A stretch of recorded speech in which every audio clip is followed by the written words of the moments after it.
कहते हैं हर स्टेशन पर कोई ना कोई चढ़ता या उतरता ज़रूर है, लेकिन कभी कभी ऐसी ट्रेन चलती है जो इंसानों के लिए नहीं होती, जबकि उसमें चढ़ते हैं मरे हुए लोग। नमस्कार दोस्तों, मेरा नाम सौरभ है। आप देख रहे हैं स्टोरी विद सौरभ। आपके लिए लेकर आता हूँ डरावनी कहानियाँ, भूत प्रेत पिशाच और आत्मा के सच्चे किस्से। कहानी को पूरा सुनिए, मैं दावा करता हूँ आपको भी अंदर तक डर का एहसास होगा। आज की कहानी है एक ऐसे ट्रेन की जो चलती है समय से बाहर और जहां हर डिब्बा होता है एक नया नर्क। तैयार हो जाइए, अपने होश और अपनी सांसें थाम लीजिए, क्योंकि आप सुन रहे हैं स्टोरी विद सौरभ पर भूतों की ट्रेन काल की सवारी। रात के 11:50 हो चुके थे। भोपाल रेलवे स्टेशन पर ज़्यादा रौनक नहीं थी, बस हल्की सी लाइट, दूर कहीं झिंगुरों की आवाज़ और कभी कभी रेल की सीटी की गूंज। नैतिक, जो उज्जैन का रहने वाला था, एक आम सा लड़का, जॉब इंटरव्यू के लिए भोपाल के किसी कंपनी में आया था। इंटरव्यू एकदम बढ़िया हुआ। 1 महीने बाद ज्वाइनिंग का ऑफर भी मिल गया। 2-3 दिन भोपाल घूमने के बाद आज घर लौट रहा था। उसके ट्रेन का समय रात के 9 बजे का था, लेकिन भीड़, थकान और हल्के बुखार के कारण वो स्टेशन देर से पहुंचा और उसकी ट्रेन निकल गई थी। वो टिकट काउंटर तरफ बढ़ा, जहां एक बूढ़ा आदमी बैठा था। उसकी आंखें बेहद झुर्रीदार थी और आवाज बहुत धीमा और गहरा था। उस आदमी ने नैतिक से कहा, "कहाँ जाना है बेटा?" नैतिक ने कहा, "उज्जैन जाना है। रात की अगली ट्रेन कितने बजे की है?" बूढ़ा बोला, "प्लेटफॉर्म नंबर 3 पर 12:20 वाली लोकल जाती है। टिकट लो, पर सुनो, 12:20 वाली ट्रेन में ही चढ़ना और बीच में उतरना मत।" नैतिक चौंका। बीच में उतरना मत? ये कौन सी सलाह थी? वो टिकट लेकर आगे बढ़ गया। स्टेशन के बाकी प्लेटफॉर्म पर थोड़ी बहुत हलचल थी, पर प्लेटफॉर्म क्रमांक 3 एकदम वीरान। न स्टॉल, न यात्री, न पुलिस। बस दूर अंधेरे में एक ट्रेन खड़ी थी, पुरानी, धूल से सनी हुई, जैसे बरसों से ना चली हो। घड़ी ने 12:15 बजाए। ट्रेन ने एक धीमी सी सीटी मारी। नैतिक बुदबुदाया, "लो, सही टाइम पर आ गई। शायद यही है 12:20 वाली ट्रेन।" अचानक कहीं से 9-10 लोग ट्रेन में चढ़ते हुए दिखे। नैतिक अचंभित सा हुआ। उसने मन में सोचा कि अभी पूरा प्लेटफॉर्म खाली था और अचानक से 9-10 लोग कहाँ से निकल आए और ट्रेन पर चढ़ने लगे। इस बात पर नैतिक ने ज्यादा ध्यान नहीं दिया। वो ट्रेन की ओर बढ़ गया। जैसे ही नैतिक पहले डिब्बे में चढ़ा, उसे लगा जैसे हवा की गति बदल गई हो। ट्रेन का डिब्बा पूरा वीरान था। लकड़ी की सीटें, पंखे रुके हुए और चारों तरफ हल्की सी बदबू थी। डिब्बे में 6-7 यात्री बैठे थे, लेकिन सबके चेहरे नीचे झुके हुए। कोई हिल भी नहीं रहा था। सिर्फ एक औरत जो नैतिक के सामने बैठी थी, उसकी आंखें खुली थी और सीधे नैतिक को घूर रही थी। उसका घूरना नैतिक को असहज कर रहा था। नैतिक ने दूसरी सीट पर जाने की सोची। जैसे ही नैतिक ने सीट बदली, वही औरत पहले से ही वहां बैठी थी। नैतिक डर से उछल पड़ा। नैतिक बोला, "नहीं, ये कैसे हो सकता है? ये महिला तो वहां बैठी थी। ये यहाँ कैसे आ सकती है?" 12:20 वाली ट्रेन चलने लगी।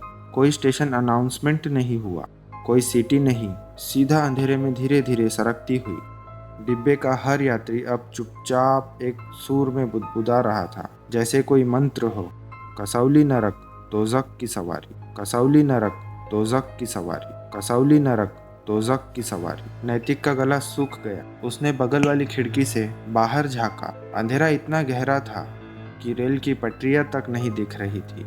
थोड़ी देर में नैतिक अपनी जगह से उठकर अगले डिब्बे में गया। यहाँ कुछ बच्चे बैठे थे, 17-18 साल के 5-6 बच्चे। वो सब मिलकर हंस रहे थे, लेकिन उनकी हंसी सामान्य नहीं थी। गूंजती हुई खोखली हंसी। नैतिक ने गौर से देखा और उसका खून जम सा गया। उनके चेहरे नहीं थे, ना आंखें, ना नाक, ना मुंह, बस त्वचा। तभी एक बच्चा दौड़ता हुआ आया और नैतिक की जेब से कुछ निकाल कर भाग गया। वो उसका रुद्राक्ष का लॉकेट था, जो नैतिक हमेशा अपने पास रखता था। नैतिक चिल्लाया, "रुको, वो बाबा काल भैरव की माला है।" बच्चा वहीं रुक गया। एक सेकंड के लिए जैसे पूरा डिब्बा जम सा गया और फिर सब बच्चे गायब हो गए। नैतिक का दिल जोर जोर से धड़क रहा था। वो बिना चेहरे वाले बच्चे के डिब्बे से किसी तरह निकल चुका था। अब अगला डिब्बा उसके सामने था। डिब्बे का दरवाजा आधा खुला था, लेकिन डिब्बे के अंदर बेहद घना अंधेरा था। उसने सांस रोकी और धीरे से दरवाजा खोला। डिब्बे में सिर्फ एक आदमी था, काले सूट में, चेहरा ढका हुआ, और सामने टेबल पर टाइमर रखा था। टाइमर जो हर 5 मिनट से उल्टा गिनता था, और हर बार जब टाइमर 0 पर आता तो वो आदमी बेहद दर्दनाक तरीके से मारा जाता। नैतिक ने देखा, टाइमर अब 19 सेकंड पर था। आदमी की सांसें तेज चल रही थी, और जैसे ही टाइमर 0 पर पहुंचा, पल भर में उसकी गर्दन उल्टी मुड़ गई और पूरा शरीर अकड़ गया। नैतिक चीखा, लेकिन अगले ही पल टाइमर फिर से 5 मिनट पर सेट हो गया और आदमी फिर से जिंदा हो गया। वो आदमी फुसफुसाया, मत रुक, कभी मत रुक, ये ट्रेन तुम्हें निगल जाएगी। हर डिब्बा मौत का खेल है। नैतिक भागकर अगले डिब्बे की ओर बढ़ा, लेकिन जैसे ही वो गेट पर पहुंचा, बाहर झांका, रेल की पटरियों की जगह नीचे अब कुछ नहीं था, जैसे ट्रेन जमीन से कई हजार फीट ऊपर उड़ रही हो। नीचे का दृश्य बेहद खौफनाक और डरावना था, जैसे वो ट्रेन नरक के ऊपर उड़ रही हो। जलते हुए जंगल, दर्द से चीखते और तड़पते लोग, और नाचते हुए राक्षस। नैतिक समझ गया था, ये अब कोई सामान्य यात्रा नहीं थी। अगले डिब्बे में 20-25 यात्री थे, लेकिन सबकी आंखें सफेद और मुंह से खून टपक रहा था। वो जिंदा थे, लेकिन अंदर से कुछ और बन चुके थे। एक महिला खड़ी हुई और बोली, भक्तों का मांस मीठा होता है, तू काल भैरव का नाम लेता है ना? उसने नैतिक की ओर झपट्टा मारा। नैतिक ने अपनी जेब में हाथ डाला, और जैसे ही उसकी उंगलियां रुद्राक्ष के धागे को छूती है, वैसे ही एक तेज नीली रोशनी चमक उठती है। सारी लाशें चीखने लगती है और धुएं में बदलकर गायब हो जाती है। अब नैतिक चौथे डिब्बे में पहुंचा। डिब्बा खाली था, पर दीवारों पर खून से लिखा था, यह ट्रेन समय नहीं, आत्मा खाती है, पीछे मुड़कर मत देखो। उसी वक्त नैतिक को अपने पीछे से किसी के सांस लेने की आवाज सुनाई दी। नैतिक ने धीरे धीरे मुड़ते हुए देखा। एक लंबा काला साया खड़ा था। उसका चेहरा इंसानी नहीं, मगर शरीर बिल्कुल इंसानों जैसा था। वो साया चलकर नैतिक के करीब आया, और जैसे ही उसके हाथ नैतिक की गर्दन तक पहुंचे, अचानक ट्रेन की खिड़की फटती है और भीतर एक तेज काला धुआं घुसता है। उस साय की आंखों से धुआं निकलने लगता है और वह पीछे हटता है। काले धुएं में एक आकृति उभरती है, त्रिशूल के साथ, विकराल चेहरा और अंगारों सी चमकती आंखें। काल का समय अभी नहीं आया, लेकिन यह बस एक झलक थी। उस काले साय ने अपने हाथों से मुझे अगले डिब्बे में जाने का इशारा किया। मैं तुरंत ही अगले डिब्बे की तरफ भागा। अंतिम डिब्बा पूरी तरह खाली था, या शायद नहीं। एक कोना था जहां पर एक आईना टंगा था। नैतिक ने आईने में खुद को देखा, और जैसे ही उसने अपनी परछाई से आंखें मिलाई, दर्पण में उसका ही एक रूप उभरा। वही कपड़े, वही चेहरा, पर आंखें काली और चेहरे पर एक कुटिल मुस्कान। मैं ही तेरा भविष्य हूँ नैतिक। वो अक्स अब दर्पण से बाहर निकल आया और नैतिक पर झपट पड़ा। नैतिक की जुबान पर बाबा काल भैरव का मंत्र आया, ओम काल भैरवाय नमः। नैतिक ने जैसे ही मंत्र जोर से बोला, पूरी ट्रेन डगमगाने लगी। हर डिब्बे से चीखें आने लगी, जलती लाशें, सायों का तांडव, और फिर एक बड़ा विस्फोट।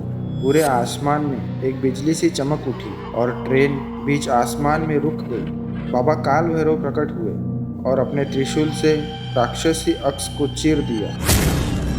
तू मेरा भक्त है, समय का खेल तुझ पर लागू नहीं, अब जाग। ये बोलकर बाबा काल भैरव ने अपना त्रिशूल फर्श पर मारा।